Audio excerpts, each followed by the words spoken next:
Ready to go. All right. Okay. So this is the whole question of the qira'ats, these readings of the Quran that are around. The common Muslim conception is that there is only one Quran. Here's a quote from Fatullah Gulen, the head of the Gulen Society. He says the Quran is entirely reliable. It's not been tampered, altered, edited or tampered with since it was revealed. All Muslims know only one Quran, perfectly preserved in its original words. Yusuf Ali, he was the translator of the most popular version of the English Quran that's been around for a long time, since the 1930s. He says, so well has the Quran been preserved both in memory and in writing that the Arabic text we have today is identical to the text as it was revealed to the Prophet. Not even a single letter has yielded to corruption over the passage of the centuries.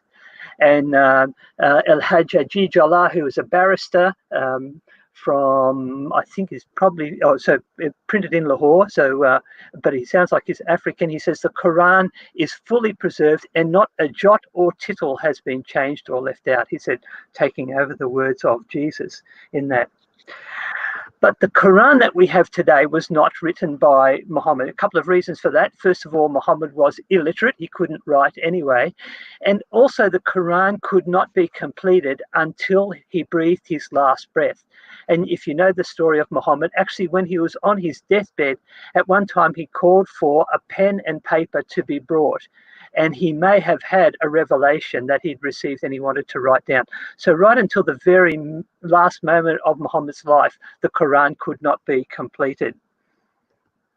And so consequently, Muhammad never saw it. And so he couldn't confirm that the Quran that was written after his life was the actual Quran. And he wouldn't have been able to read it anyway. Someone would have had to read it to him. But after he died, various versions were compiled. So under Abu Bakr, the first caliph, there was a version which was put together by Zayd bin Thabit and kept by Hafsa, one of Muhammad's wives.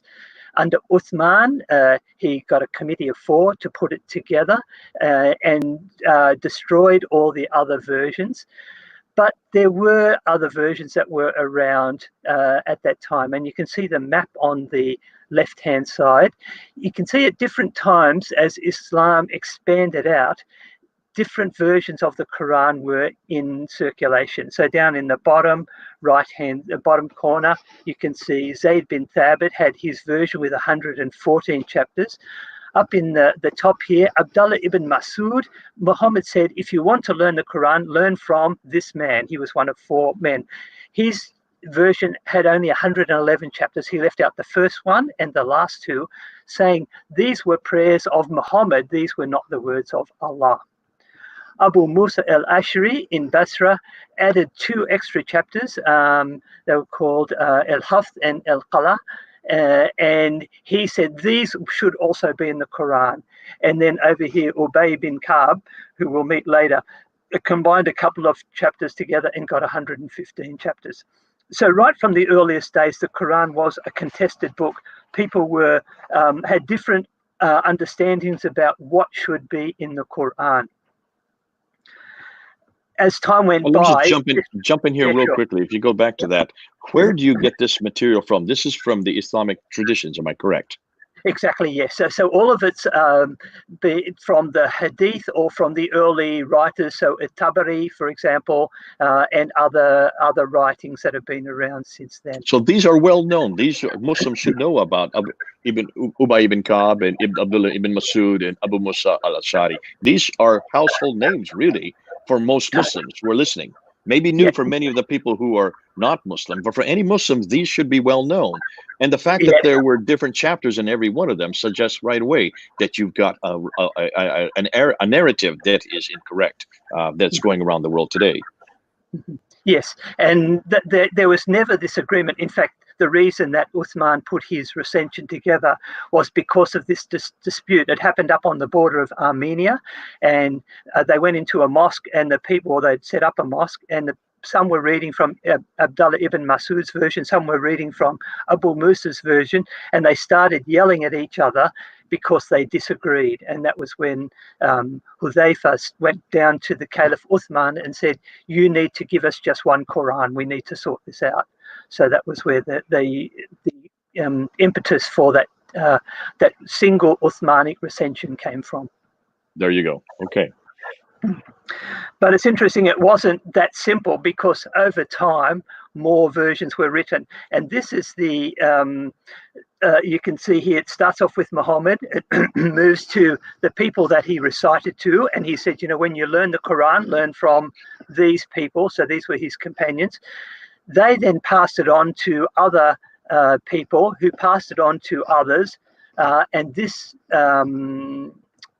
generation here is called the qira'at, which means the recitations, and they then pass it on to other people who are the riwayat. Now, the Qurans that we have today are all from these riwayat. We don't have, we do have some of the qira'at. I've got some of them here in my collection, but we don't know what came before that. We've only got the versions, and so this is 100 years after Muhammad died. We get the first written versions. Okay, so what we're looking at on the right, these are the 7 plus the 3. Am I correct? Yes, yeah. So there should be 10 there. They're in green, and the 3 are in red. But there's actually another 4. So this guy, I've got one by El Amash. The ones that are in grey, for example, are the ones which I actually have physical copies of. So I've got those, and I'm just about to get this one, Ibn Amr and Ibn Amru. I should get those very soon. And I've got El Qasai as well. Okay, I'm missing one red one there. There should be one more red one. I don't see him. Okay. Abu Jafar, Yaqub, and Khalaf. I have Yaqub there. I can see. Khalaf there. He is there. That's the third one. See down here? Can you see my mouse? Yep. Yeah. Okay. I see him now. Yep. And then from him came a couple of others. Now, you would think that if there was only one Quran, then all of these versions should be identical, but in fact they're not. And so in my collection here, which Jay showed you before, every single one of them has differences from the other. There's no 2 that are the same, which is a problem for how the Quran has been conveyed through this process. Okay. Let's be clear what we're not talking about. We're not talking about English translations of the Quran. There's over 106 of those. This list is a couple of years old, and that's not our topic today. We're only talking about Arabic versions of the Quran. The English translations are immaterial for this discussion. If you want to get these, by the way, you can go online and you can order some today. They come reasonably quickly. I ordered a few and they came within a few days, and they're only like $12 each or something like that. And you can get the whole collection. This one's from Jordan. I've actually been to this store in Jordan. And there they have 24 different versions of the Quran in Arabic. Or you can, there's the names, you can see them there. Or you can go to this one in Lebanon, again, the Easy Quran store, and you can order online. So you can get these through Pay by PayPal or Visa, and they'll be at your place very soon. Yeah, they've got 13 versions of the Quran. So, Bernie, they're not trying to hide this. This is right out in the open. Most Muslims in the Arab-speaking world are not troubled by what you're saying here if they're willing to ship them to you. Yeah, simple order, $12 a piece. Mm-hmm. Yeah, but usually this is seen as just as the area for scholars. Most people wouldn't, they don't know about them, and they certainly wouldn't be interested in it. They're a little bit nervous about this whole thing. Okay, all right. So remember, I don't know, you remember that interview that we saw with Yasser Qadhi when he put his hand up there and he says, we have a respect for the Quran. We have a red line beyond which we don't go. So that's what you're talking about. This is the red line. They don't really want you to go beyond that. They don't want you to ask the questions that he got asked when he was at Yale University 25 years ago. That red line that didn't exist at Yale, and now he had a crisis of faith. So it's interesting that they're willing to sell you these without and themselves asking the very question that should be asked: why are we talking about now 10 different qira'ats, 10 different Qurans by the why we're talking about the 8th and 9th century? So we're talking from 736 all the way up till 805. Or no, 844 actually is the latest of these 10. That's right. Yes. Yeah. The last one. Oops. I'll come back to that. Let's just look at the one from the chain of transmission. So, like with the Hadith studies, I'll always talk about the isnad, which is the chain of transmission. The Quran actually has every version of the Quran has its own isnad, and again, they're different. So this is the one for the Hafs version. This is the most common one. And when Dr. Shabir Ali started his talk, he said, we talk about the 1924 Cairo edition. That is the Hafs version. So it's one of those 20 or there would be how many in that final thing? Probably about 20. That final generation. It's only one of them. And this one came according to the. Actually, I'm going to correct you on that, Dr. Power. Yeah. What we have, I've just found from Jassi Nasser. You know who Dr. Jassi Nasser is? Yes. Yeah. He has come out with a book where he has written, and he talks about the Asim Ibn Abi al-Najud, and he says between the time of Asim and the time of Ibn Mujahid, who then chose Hafs, and he also chose Shuba to be the two. There are 91 other qira'ats, 91 other, just from that one family, just from the family of Asim. So you're talking about Asim, who was dated from 745 up to Ibn Mujahid, who's 936. So you're talking basically only 200 years. Within that 200-year period, 91 other qira'ats came from Asim's, you might say, from his recitation. These were transmitters that came after him. Yeah, I'd heard of 50. So we had a friend here, a Saudi friend, who was doing some research on the Quran, and he said he had identified 50 that he knew of. But yeah, so there's maybe more out there than have been commonly understood. Let's have a look at this process. So it comes from Muhammad to these four men. So Ubay, Uthman, Zayd, and Ali, and these are quite well-known men in Islamic history, and they were all companions of the Prophet. Some were his relatives, and he passed the Quran on to them. But it's not actually clear how he did that, whether they were all together and they received just the one version, or did they all hear it from him separately. So that's why I've got the arrows or the box in there. But they then, according to the tradition, passed it on to this guy, Abu Abdurrahman al-Sulami.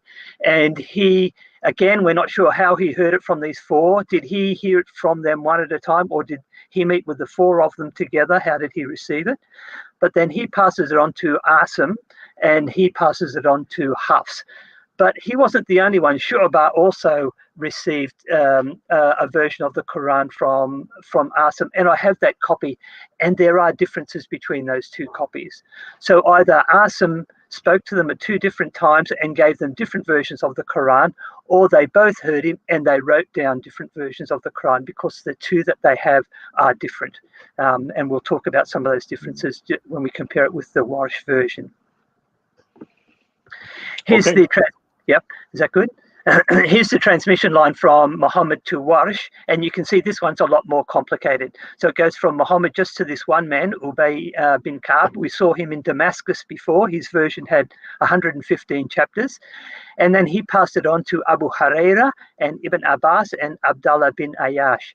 Abu Huraira and Ibn Abbas were quite well-known people who connected with Muhammad a lot. And then we're not sure how Ubay got it, or how they got it from Ubay, whether all together or separately. But then they passed it on to five men, and you can see them: Abu Ja'far, Abu Dawood, Ibn Nasah, Abdullah Muslim, and Abu Ruh. And again, how this conveyance happened, we're not sure. How the transmission took place. But at some stage, according to the tradition, they passed it on to Nafi, and he passed it on to Warsh, but he also passed it on to Qalun. And again, there are differences between those two texts. So we have this same problem of why was one transmitter able to generate two texts from his hearers? Was it okay? May I stop you there again, Dr. Power? Mm-hmm. Jafi Nasser asked, and when you look at Nafi is generation number 4, right? Mm-hmm. Yeah. 4th generation, and his date is 785. Between Nafi and Ibn Mujahid, there are 63 other qira'ats, of which Warsh and Qalun were chosen. So there was 61 of them that were not chosen. 61 that we could go to that were not chosen. We only know of Warsh and Qalun. That's what you have in your collection. But let me ask another question. Look at generation 1, 2, and 3. Do we have any of those generations today? 1, 2, or 3? Nothing. Yeah. Okay, so this is all nothing more than oral tradition is what we're talking about. It is, yeah. And it's all based on oral tradition. And where was that oral tradition written down? Yeah, not until the 700s, the late 700s. Yeah, because we do have some. Yeah. Where do we find the oral tradition for all of these different generation 1, generation 2, generation 3? Who is it that actually gives us? Where do we go to find out about these generations? It's people like Al-Bukhari. It's people like Sahih Muslim. It's people like Al-Tabari. When were they writing? They were writing in 870, 875, 923. That's 9th and 10th century. So these people who are writing about the generation 1, 2, and 3 are all writing 240 years to 300 years after the fact. Am I correct? Yes, that's right. Yeah. Does that not sound suspicious to you? Yeah, so we don't actually have any records from these particular periods of these people saying, I told so-and-so. All we have is someone writing 200 years later saying, this person told that person. So that it's not based on eyewitness or even contemporaneous accounts. In fact, there's no manuscripts for any of Ubay ibn Ka'b or Abu Huraira or Ibn Abbas or Abu Jafar, well, Abu Dawud and none of these. We don't have any manuscripts for any of these writers. We only begin to have manuscripts from the 4th generation. Yes. And that's why you're able to buy them today. You can't buy any of the 3rd, 2nd, or 1st generation, to say nothing of the time from Muhammad or even Uthman. There is nothing that you can buy or get on the market today for any of those. It's all what we've been told from the 9th and 10th century, redacting back to the 7th century. Am I correct on that? Exactly, that's right. Yeah. Okay, I just so our hearers are listening to this, because almost everything that we're talking about today is what the 9th and 10th century Islamic traditions tell us about the 7th and 8th century. We really don't find out anything about any qira'at or any real Qurans and how the different derivations until really the 8th century, and really not until 736. They all come after 736. Muhammad died in 632. Just so people realize, and you did say that a little earlier, it takes 100 years for these finally to get written down. Yes. Yeah. Okay. Thanks a lot. So why do we have these significant differences? And I'll go through some of those before. We have the problem with the Arabic alphabet.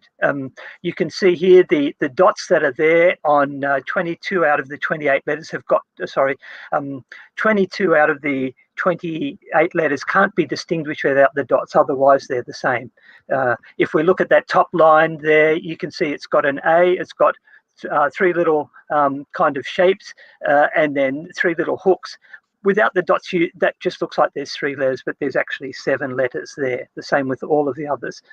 You have only 7 unambiguous letters amongst the 28 letters there, and so you can have one word without the dots that's called the rasm, or the basic skeleton, and then when you put the dots in, then you'll come up with multiple meanings. You can put dots above or below 1, 2, or 3, depending on the letter, and you get variant readings. So you get down, sorry, I'll just skip that one, go to this one.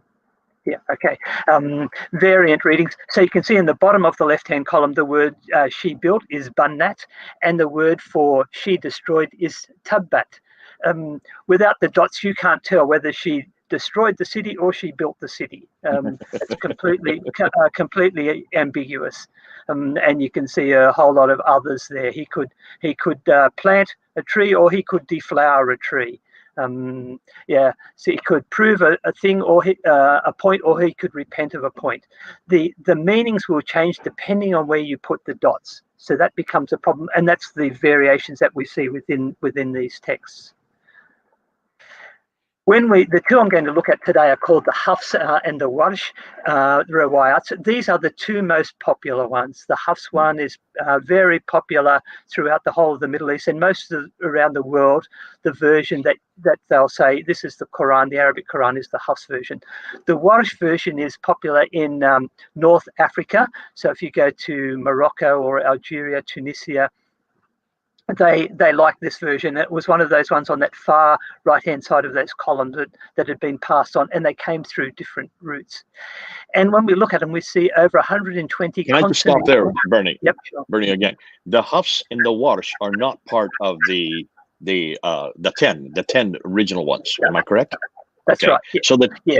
And I don't remember when our good friend Dr. Yasser Qadi talked about the 10. He says this is the creme de la creme. This is the best of the best. So the creme de la creme, the best of the best, these 10. And remember, Dr. Shabiradi said we have to go to these 10. These are the 10 that are the standard for everything else. These are the foundation for all the others. And yet these two names, Hafs and Warsh, are not amongst those 10. What does that say to you?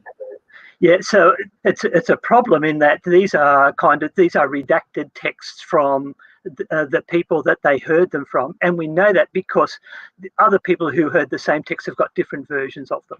So this is a bit of a problem, and we'll talk about that later of how they've sought to resolve that. But as you go through them, there's over 120 consonantal or long vowel or symbol differences which affect the meanings of words. Now, Shabir Ali and others will say, oh, but we don't have any change in doctrine. But that's not the point. What Muslims have been arguing for, 14 centuries is the Quran has never been changed. Not a single thing has been changed. But in fact, we're finding that that's not true. And when we look at these different texts, we find that the meanings have been changed. There's also over 5,000 short vowel or diacritical marks. Now, this is only comparing two of those 20 plus versions that I showed you on the right-hand side of that. I found a website which only found 51 variations. I think he was being a little bit generous. I'll go through the ones that I've discovered. This is a little bit forensic, so I'll rip through it reasonably quickly and then get to something more interesting at the end.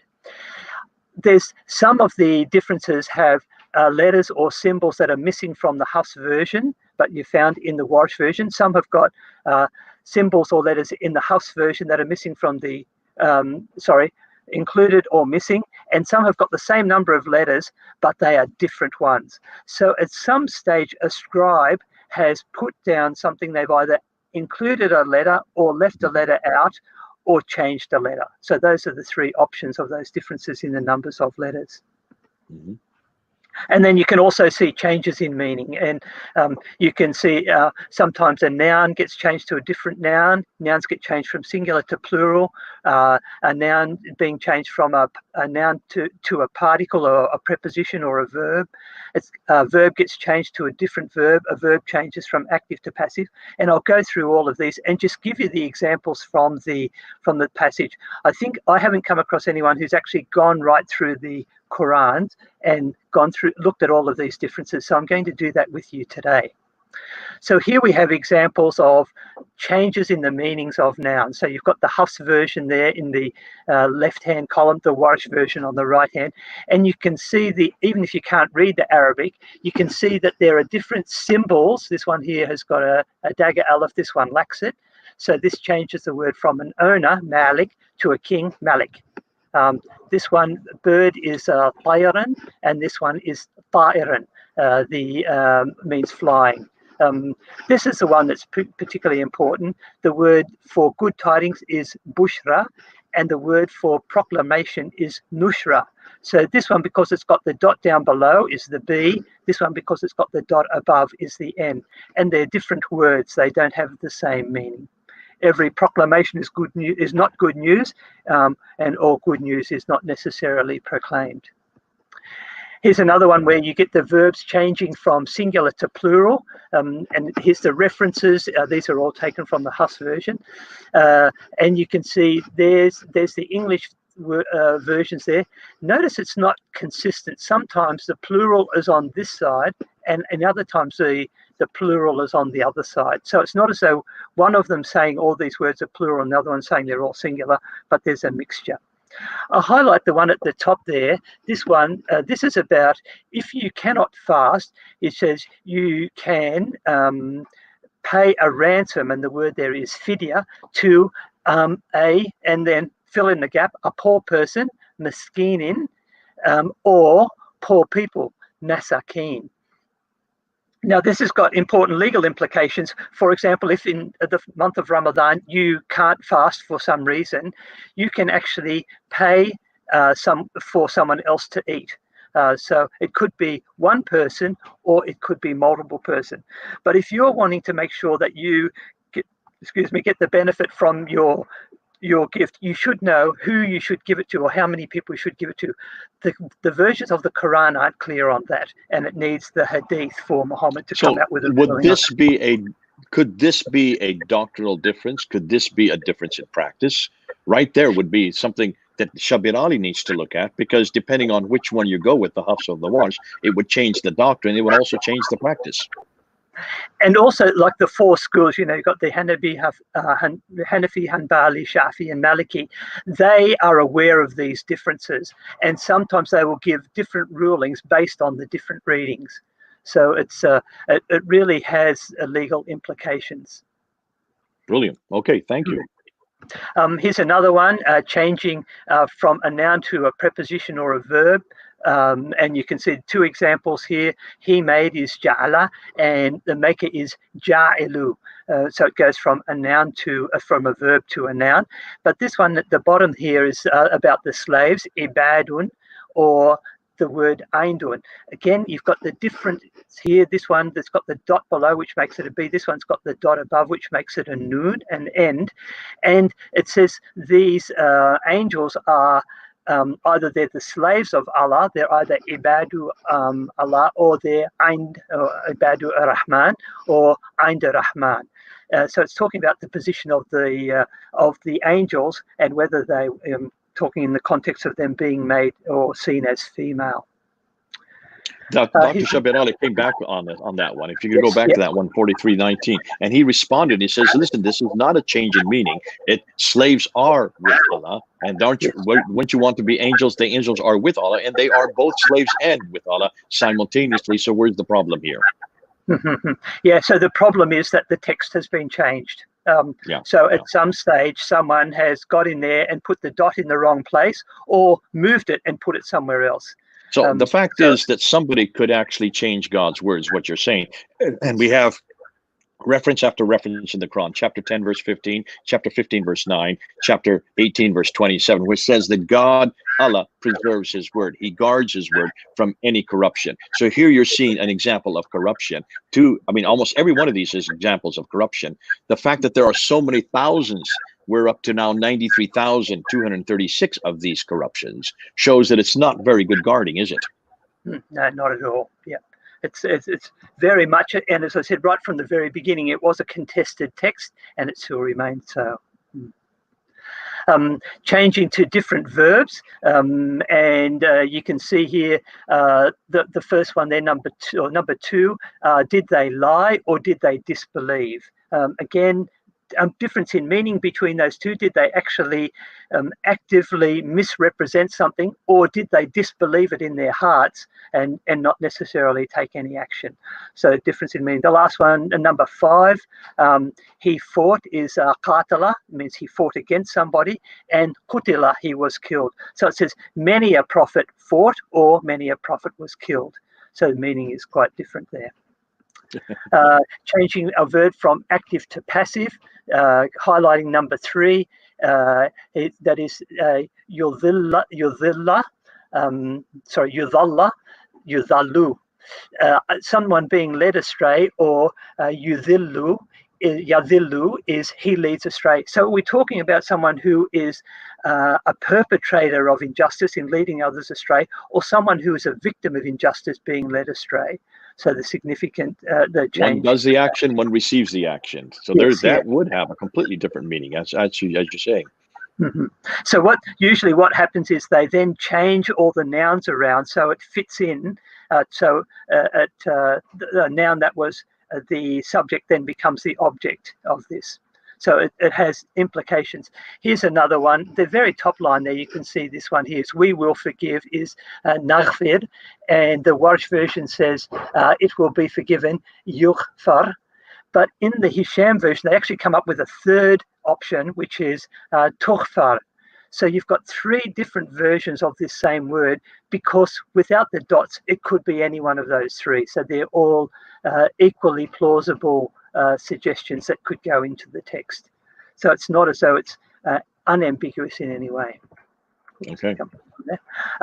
This one, changing verbs from first person singular to third person singular. So the one that's highlighted there, he saved us, is anjana. And the Warsh version says, you saved us. It says anjaytana. And the Hafs version there has got 1, 2, 3, 4, 5 letters in it. The Warsh version has got 1, 2, 3, 4, 5, 6, 7 letters in it. So they've actually infixed an extra couple of letters to kind of fit in what they thought made sense in that version of the Quran. Changing words from first person plural, we, to first person, second person, or third person singular. So this is basically changing from we's to you's. In the Quran, about 25% of the time that Allah speaks about himself, he calls himself we. And in these texts, that changes from he and I. You can see here number 2, instead of Allah saying I gave you in the Hafs version, he says we gave you. So this pluralization of the verbs in the text. You can also see that it's not consistent. So sometimes you've got about equal number of times Warsh uses the we construction and Hafs uses the we construction, and they switch over. Sometimes here it goes he punishes to we punish, and another one we punish to he punishes. The switches are being made. There's no consistency. Yeah. So these are all referring to God in both cases. These are all referring. Yeah. Always. Yeah. So sometimes Allah is he, sometimes I, sometimes we, sometimes you. Mm-hmm. This one, this changes from you to they, and you can see, and the difference is just simply putting your dots in a different place. So you've got here yaqulun, and this one taqulun, and again they switch over from one side to the other. It's not as though Hafs always uses this construction and Warsh always uses that one. They sometimes switch over from one to another. And this one here, changing from masculine to feminine, which is quite significant when you think about it grammatically, and I'll talk about that in a few minutes' time. And the last one, changing a statement to a command. You might know the verses in the Quran. There's over 332 of them, where Muhammad is told qul, which is say, but sometimes it's changed to he said. So it changes from an action in the past that has been completed to an action in the future, or the present, which needs to be completed. So from a command in the past command in the present to a statement in the past. And the last one, where there's actually no change of meaning in the word. So you've got a word and it's kind of a synonym of it, but sometimes these synonyms actually do have a difference. So you've got here the word nabi, and this one here is nabi. This one's got a hamza in it, and you can see down the bottom sometimes putting a hamza in actually changes the meaning of a word. So it's again significant, although it's not significant in this particular case. So sometimes the English translations switch over from one side to another. So as I read through the Arabic and then I'll read the English, and I say he's not actually translating the Arabic. He's taking the Arabic that is in the Warsh version and translating the English of that. And Warsh does the same thing. So it's and that's the problem of the translators, not of the text. But they read it through and they think, oh, this doesn't read well, so I'll just take the Arabic text from that one and translate that, even though that's not in the text that's on the column beside them. We see some instances. Now, can I just stop you, Bernie? Have you noticed that you've noticed that the English translators tend to use only the Hafs and the Warsh? Have you noticed any of these translators that use others like Rao or Kulun or Al-Duri or any of the others? No, I haven't. I haven't come across those. The only versions of those ones I've been able to get have been Arabic only. Okay, and they're always from Warsh or Hafs, the ones that you've come across. Yes. Okay. Yes. Yeah. Sometimes there's grammatical corrections. I teach Arabic grammar at my college, and one of the things I give my students a text of the Quran and say, there's a grammatical error in that, can you find it? And they'll go through, and in these ones we've got a couple of cases here where you get a masculine verb with a feminine noun, and you should always have correspondence of gender between those. And in one version, it could be the wrong, but in the other version, it's been corrected. And we find that as we go through all of the different qira'ats, we often find that they're correcting the mistakes that were in the other ones. So I've found about 100 grammatical errors in the Hafs version of the Quran in the Arabic text. 100 grammatical mistakes in the Hafs version. Yes. So they're not following the rules, and sometimes these rules are followed in other places there, but not in that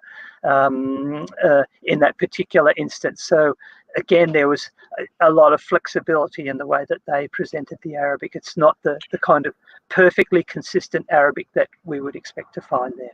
Wow. So this. I mean, we're at the very end. I would like to ask you some questions about Hafs, but that's fascinating that already you have found, because grammatical rules suggest human manipulation right through. Allah would not make this mistake.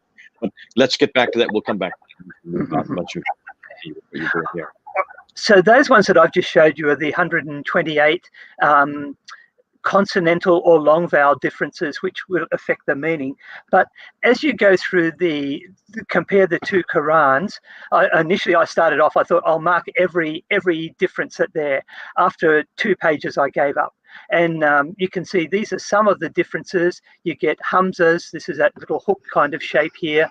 Where are we? Here, that's being omitted. The hamzat al-wasl, a symbol at the beginning of a word, a different shape, the alaf maksura, and a whole lot of different things. There's so many of them that I just gave up. I was finding this is the first. Whoops, it should be. Oh, I haven't done that. So these are just 10 that I picked out at random, but I'd started right from the very beginning. I was finding an average of one short vowel or symbol difference every verse. So I was on the conservative side and saying it's about 5,000 because there's 6,000. There are 6,300 verses in the Quran. So you're being conservative by saying 5,000 differences. Yes, yeah. Mm-hmm. Yeah, and they're there. And again, I'll talk a little bit about how often this is. But you can find them in every single one of the versions that I've got. So this is a comparison between the Hafs and the Warsh version, the one that I just went through. You can see the 2 dots above or 2 dots below. This is the Ad-Duri version. I got this one in Sudan when I was teaching there.